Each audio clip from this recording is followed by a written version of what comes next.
મારું નામ શારદા ગાબાણી, હું અક્ષરાઈટમાં રહું છું. મને પહેલાં હાથ અને પગ બે દુખતું હતું. હાથ ઊંચો જ નહોતો થતો અને પગ નીચે હું બેસી જ નહોતી શકતી પલોઠી વાળીને.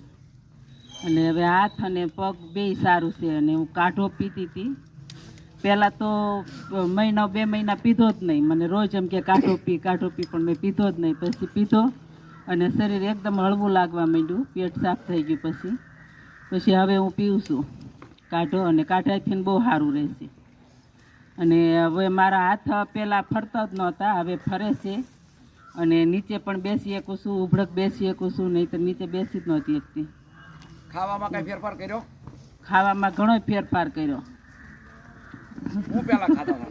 પહેલાં જે હોય એ બધું ખાતી હતી ને કાયમ આમ હાલતા ચાલતા બધું મોઢામાં નાખ્યા જ કરતી હતી. હવે હવે